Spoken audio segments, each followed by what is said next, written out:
එදා අපේ ආරක්ෂක අංශ පොලිසිය ගැන ජනතාවගේ විශ්වාසය බිඳිලා තිබුණේ. ඉස්සර මිනිස්සු ජාවාරම්කාරයින්ට බයයි.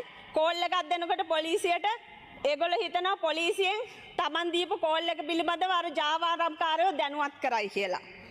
සාකච්ඡාව අතරතුර විපක්ෂයේ മന്ത്രിවරුන්ගේ නිරන්තරයෙන් නැහුණ එක කතාවක් තිබුණා. අපි කාලා බලලා නෙමෙයි පත් කරගත්තේ. කාලා බලලා නොවෙන්න පුළුවන්. හැබැයි එංගලන්තේ වරදකරුවෙක් වෙලා මුදල් විශුද්ධිකරණයේ යටතේ පළවා හැරපු පුද්ගලයෙකු තමන්ගේ පක්ෂයේ කෘත්‍යාධිකාරී මණ්ඩලයට දාගන්නකොට ආසන සංවිධායක ලෙස හොරණ ආසනයේ බාර දෙනකොට විපක්ෂ නායකතුමා නොදැන වෙන්න බෑ.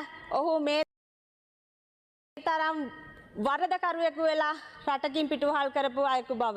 ඒ බව දැන කාලා බැලුවේ නැතුව ඇති. හැබැයි දැන පක්ෂ සුදුසුකම් සහිත පුද්ගලයෝ ඉඳිද්දි තමයි ඒ විපක්ෂ නායකතුමා ඒ චරිතයක් නැති පුද්ගලයෙක්ව තමන්ගේ පක්ෂයේ තනතුරු වලට යොදාගත්තේ.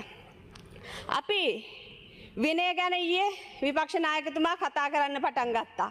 හැබැයි ඔබතුමා කතා කරපු විනය හවසට ඇවිල්ලා හොදලා දානවා බුද්ධික පතිරණ මහත්මයා. එතකොට එක පැත්තකින් ඒක සාධාරණීකරණය කරනවා, අනිත් පැත්තෙන් සුදුහුණු ගානවා.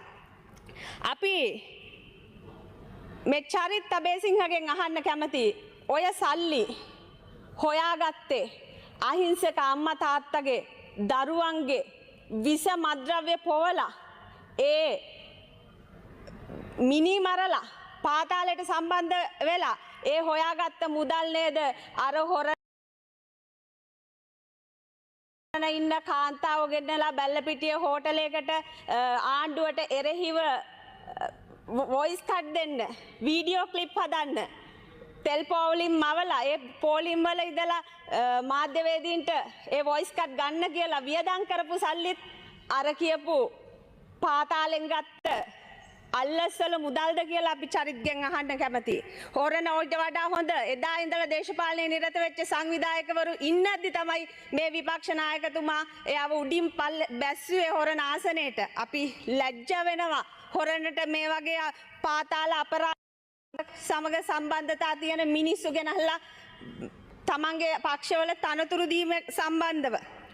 ඒ වගේම චරිත් ගිහිල්ලා අගමැතිතුමියටයි මාලිමාවේ කණ්ඩායමටයි පුදුම ඇරියස් එකක් තිබුණේ. එයා ගිහිල්ලා ඇත්ති වෙන්න මඩ ගහන්න පටන් ගත්තා. මඩ ගහලා බැරිම තැන ගිහිල්ලා කතරගම දේවාලේ පොල් ගහන්න ගත්තා.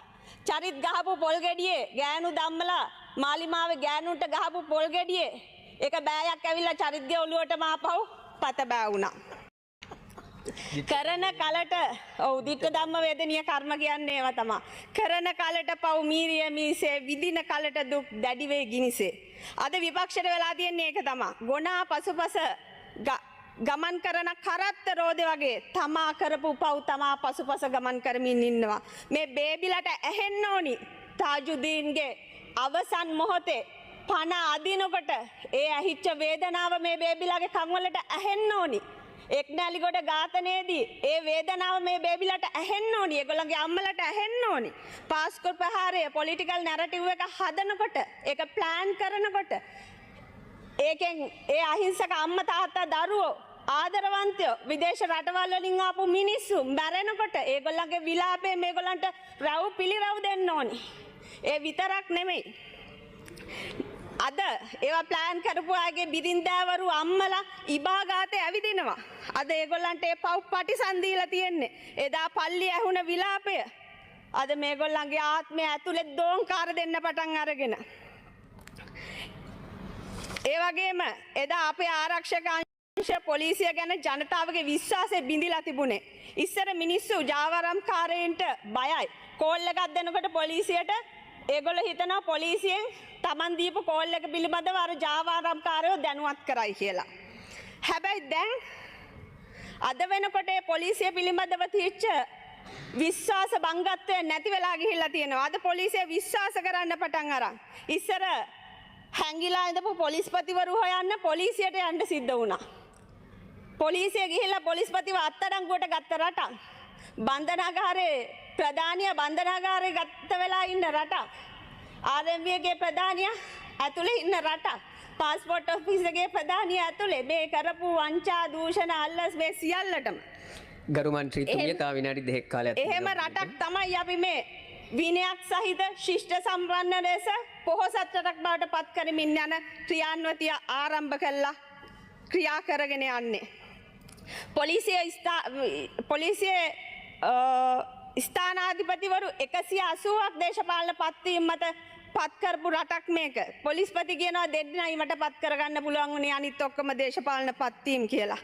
අපි මීට මාස කිහිපයකට පෙර අපි රටක් විදිහට ජාති ආගම් කුල මල ભેද ගෑනු පිරිමි පක්ෂ ભેද වලින් තොරව පටන් ගත්තා. එකම පෙරපුරකට එකතු වෙලා විස මද්‍රව්‍ය නැවති මාරක උවදුරෙන් අපේ රට ගලවා ගැනීමේ දැවැන්ත මෙහෙයුම අපේ රටක් ලෙස එක හඬින් මත්පැන් ජාවාරම් මද්‍රව්‍ය ජාවාරම් කරුවන්ට අපි එක වදනක් කිව්වා. වහාම මේ විනාශකාරී ක්‍රියාවෙන් ඉවත් වෙන්න. නැතහොත් රටේ පොදු ජනතාවගේ නීතිය සහ බලපෑමට උන්ට හසුවීමට තියෙන ඉඩකඩ වැඩි කියලා. අපි එදා දැමුවේ දැවන්ත අතිවාරම අද වෙන විට හුදෙක් සටන් පාඨයකට සීමා නොවි මුළු රටම එකට එකතු වෙලා ආරම්භ කළේ වැඩ පිළිවෙල ඉතාමත් සාර්ථකව මේ වෙනකොට ක්‍රියාත්මක වෙමින් පවතිනවා. අපේ මූලික ඉලක්කය වුණේ විස මද්‍රව්‍ය රට තුළට බෙදා හරින ජාලය අඩපණ කිරීමයි. අද වෙනකොට ඉතාම ආඩම්බරයෙන් ප්‍රකාශ කරන්න පුළුවන් රාජ්‍යාංශ බුද්ධ්‍යාංශ මෙන්ම ගම්මට්ටමින් සිවිල් ආරක්ෂකාංශ මහජන ආරක්ෂක කමිටු එකතු වෙලා මේ මද්‍රව්‍ය මත ගොඩනැගුණු තොරතුරු ජාලය බිඳවට්ටලා අද මද්‍රව්‍ය ජාවාරම් කරුවන්ගේ කොඳු නාරටියම කඩා දමලා තියෙනවා. ගරු මන්ත්‍රීතුමිය කාලය අවසానයි අවසන් කරන්න.